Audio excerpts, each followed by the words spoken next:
Yeah, it's very nice to see you every time, every 2 weeks. You are a breeze of good. You are very positive, and I'm very happy to see you. And we get this opportunity to talk about all these interesting topics. And today's topic was chosen from me, and it was sparked.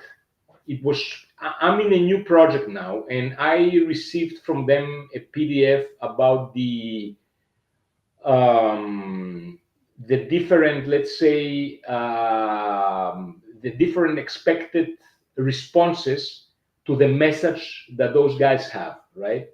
Okay. And I try to generalize that and to put it through my lens so that I can make some rules. And that's why also I propose this topic of communication challenges, because the message is one of the communication challenges, but I would like to go also on some other communication challenges today. So let me start with the message, because it's very interesting. So what can happen when you give a message to somebody? There are different variations that can happen. So one of the variation is that the message is welcome. So you say something and the other person hears what you say and he welcomes the message. Yeah. Now, where can that lead? That can lead to a discussion that is going to be a very open and fruitful discussion with an open mind in front of you. Or it can lead to a discussion that uses false objections. So what I'm saying here, so the fruitful communication includes objections, real objections. Objections like, I don't understand this, explain to me that, why. Those are the real objections. Now, the fake objections, or otherwise called excuses, are arguments to avoid a further communication. And of course, if you have these false objections, you cannot overcome the false objection, because the starting point, it doesn't go. The question is not the objection itself. The answer is, I don't want to discuss this further.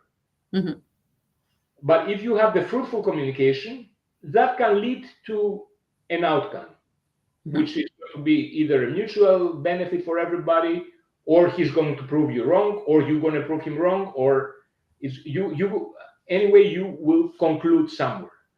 Now, if you send the message to somebody, what else can happen? It can happen that he will,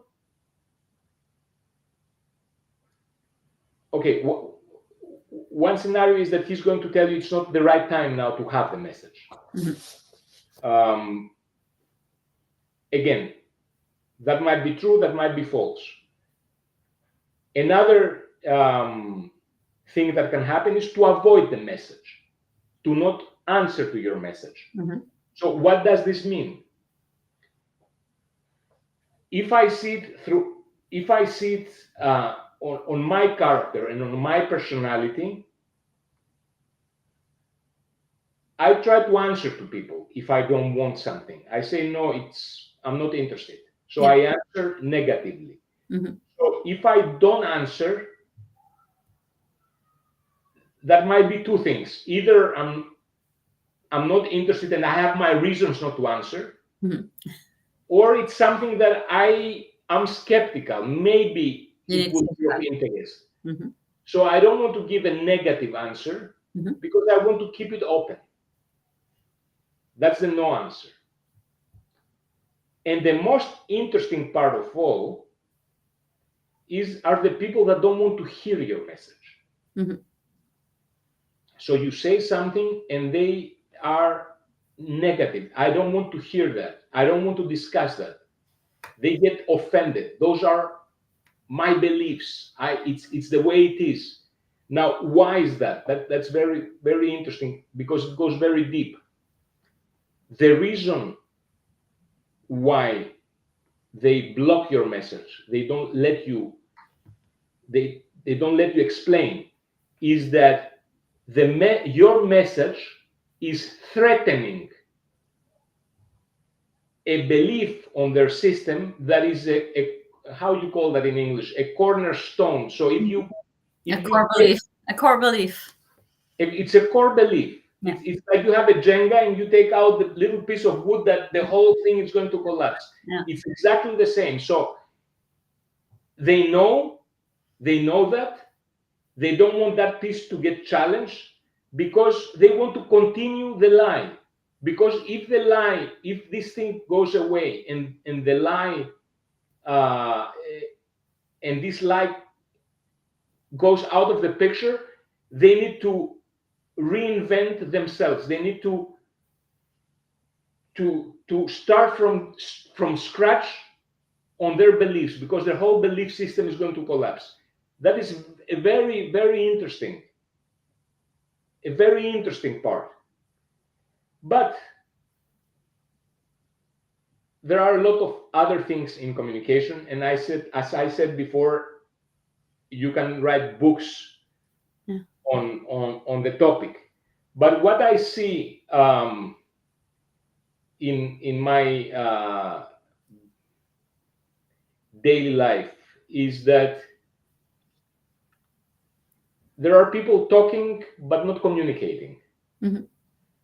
And that comes from various reasons. It comes either there are cultural differences, or there is like a junior senior relationship, or the communication is compromised through other things such as civic courtesy, likability, agreeability, trying to be nice and polite, or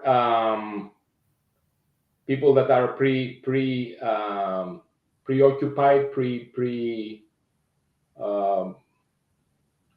what is the word? The preconditioned. So they have their preoccupation, no? Yeah, if they're worried about something, it's a I preoccupation. believe that, for example, I don't know, all Italians eat pasta, for example. That is a prejudged. Preconceived idea. Preconceived. Yeah, preconceived idea. So all these ideas and elements prohibit real communication among people. But what I consider is the biggest obstacle to have a real communication among people, which is also the most difficult one, is to be able to see behind the facade of the things. So in human communication, there is a facade, and behind the facade is the reality of the deepness of everybody's world. And you need to be in the position, maybe no one can in a very deep level, but you should have the sensitivity and the empathy and the life experience that you will gain by communicating and engaging with people from different paths of life, to come in their shoes and try to see things through their perspective. So then you will be in the position to understand what are the real objections, what are the real thoughts, because the thoughts are the important. What he thinks from what you say, it's important, not what he says. What he says is secondary. What he thinks. So if you understand what he thinks, then you will address the correct point. You will be able to give to give a medicine. You need to make a diagnosis first to see what the patient has.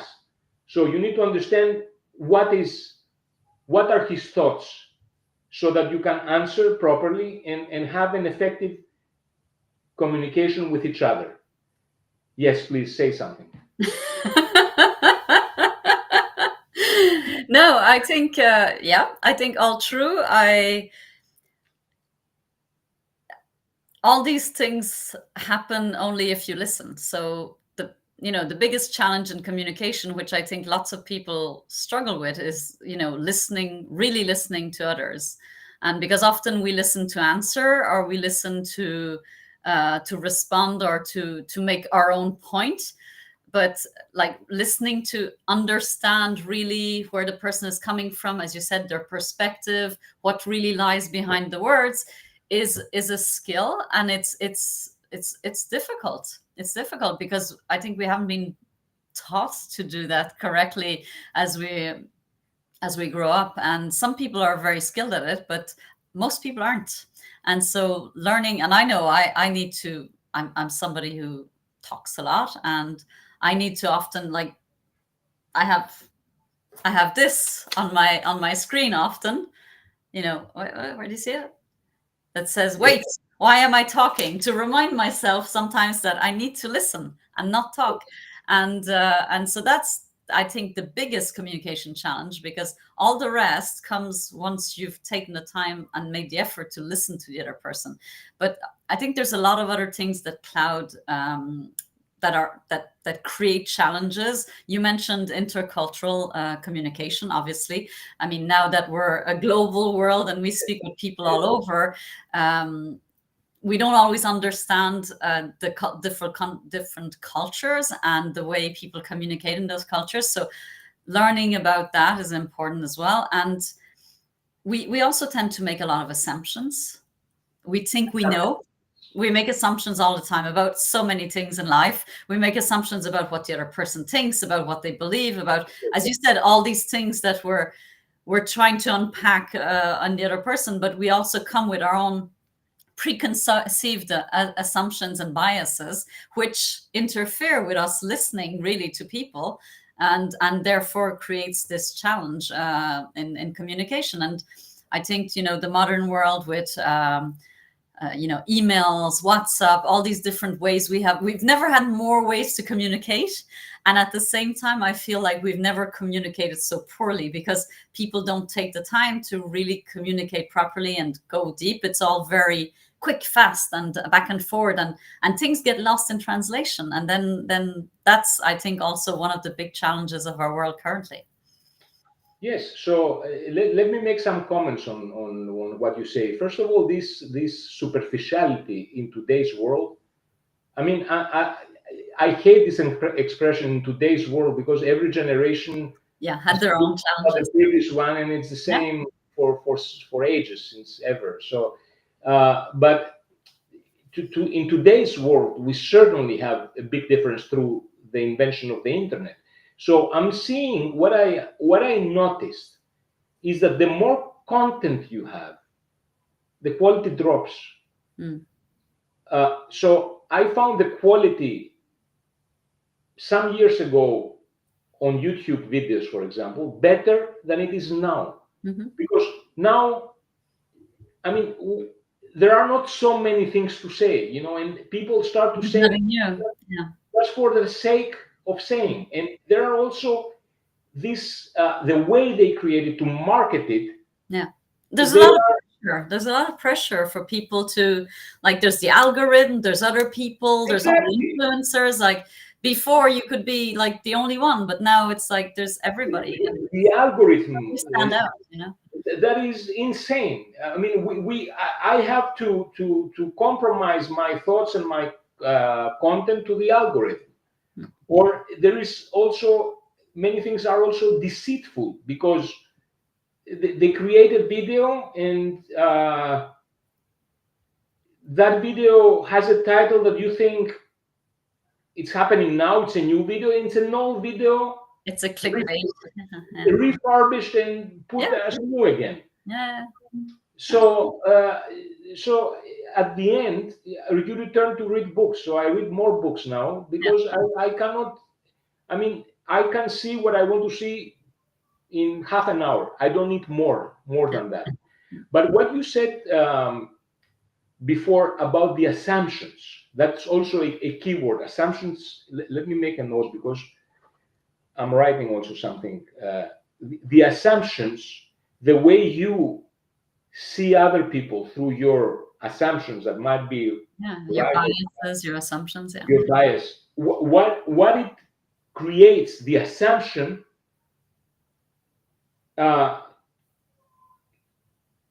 creates a fulfilling prophecy for the other person to meet your assumption. Yeah. So you see him like that. He knows you see him like that. So he behaves in order to fit in your assumption. Yeah, And, or you fill the blanks yourself to make it fit your or, narrative. or you fill the blanks. But that's the a very strong point. The assumption that leads to the fulfilling prophecy of the other person. Yeah. So the other person, you see him like that. Everybody else sees him like that. So at the end, he starts feeling like that, and he becomes like that. Not because he is, but because you see him like that. To fulfill your prophecy. Yeah. Now, I want to go to a last point, because I find it also very interesting in what regards communication. Before you said about don't talk too much. Communication is not only talking. Yeah, don't talk too much, Alex. Not also part of the communication. But another very important point that people tend to ignore is to create the environment to have the proper communication. Yeah, that's true. So the proper environment needs to be first created to set the things the proper way, so that this environment can lead to the communication that you want to have with the other person, right? So how do you do that? How do you create the environment?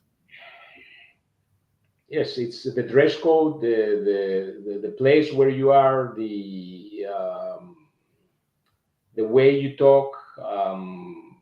It's a combination of things. I think it's also the words you say, because like typically we're talking about listening, and if somebody wants to share something with you, being telling them that you're there to listen to them, or asking them what they want from that exchange, if they want your support, if they want you just to listen, if they want you to give your advice, or people, again, it's about assumptions. We jump to conclusions about what other people want when they communicate with us.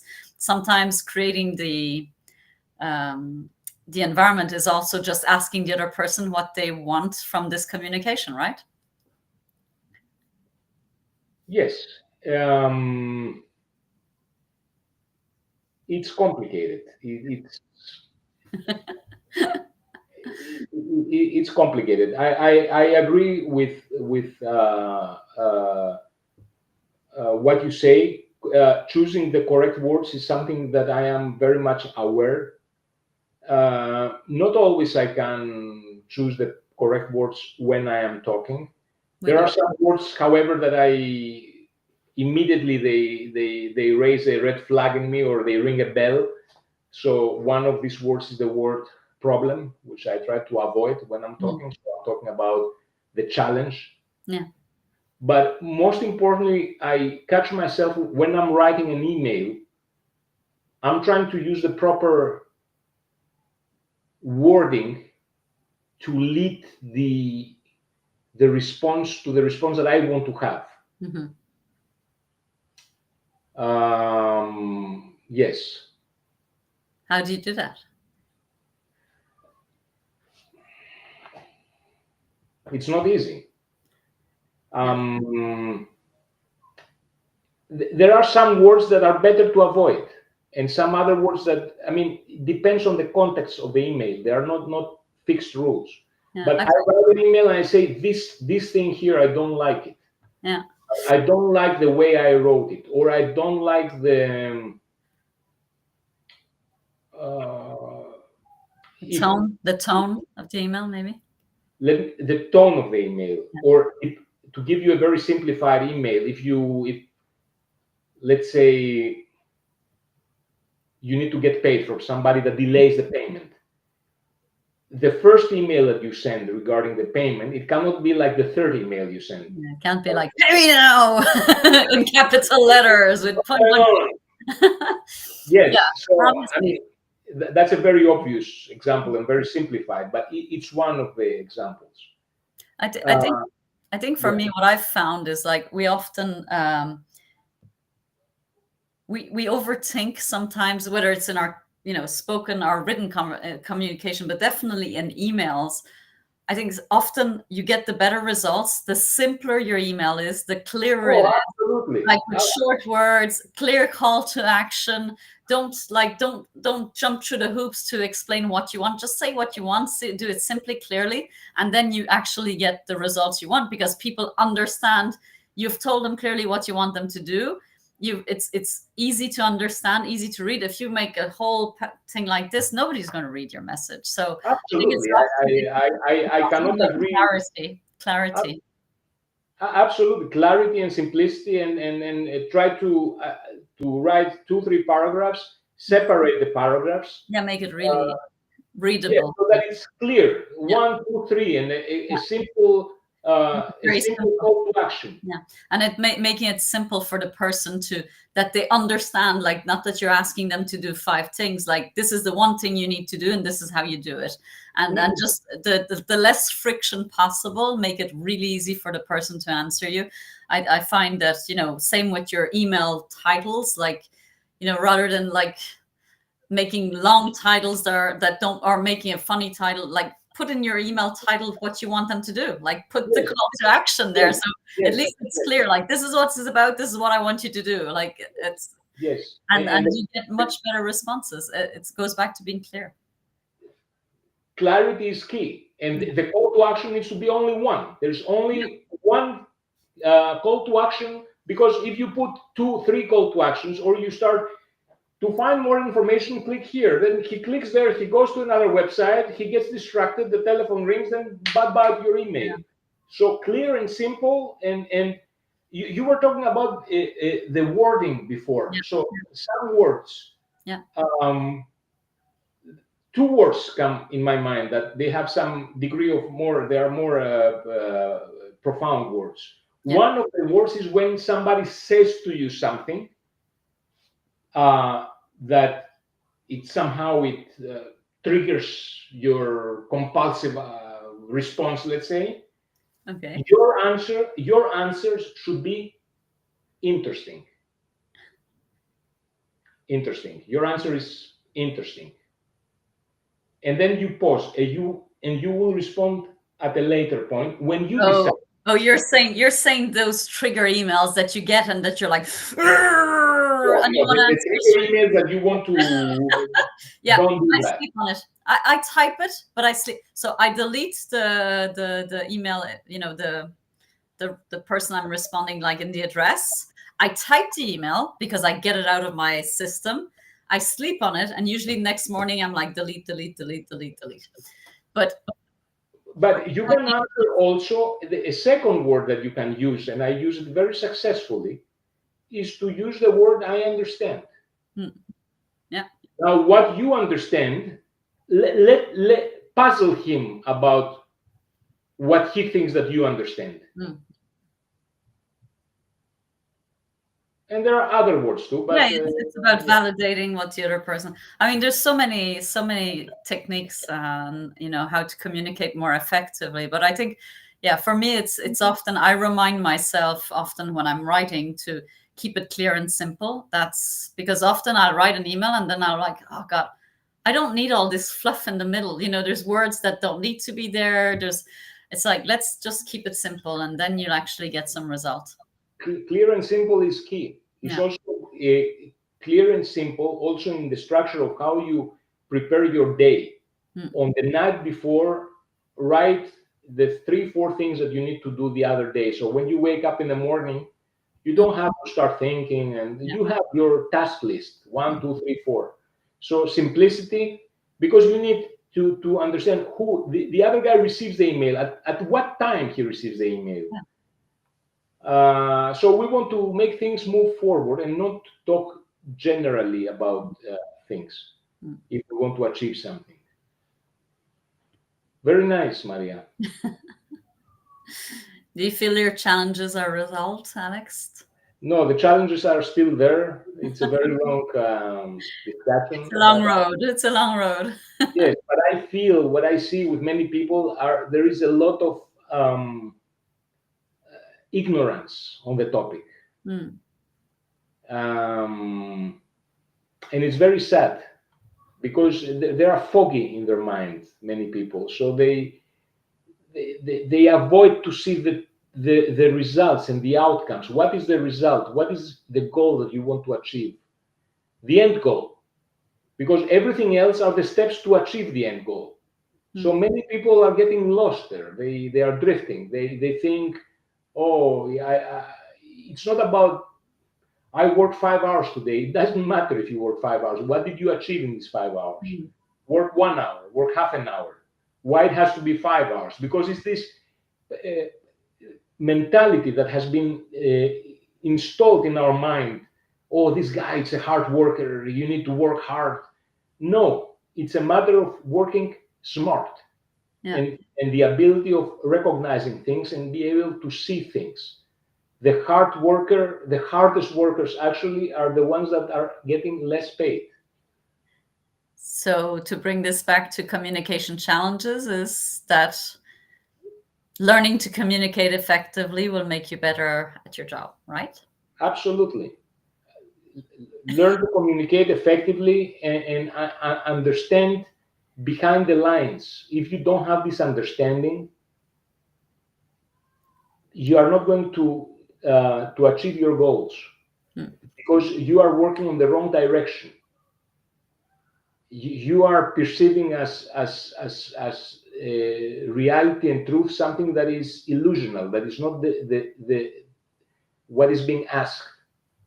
What is being asked is behind the lines. So you need to be successful. You need to see clearly what is the obstacle, what is the objection, what is the true one, not the one that they say.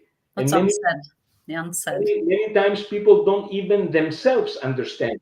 Oh, I know. That they understand. I know. I mean, my coaching clients, most of the time they come to me with one problem.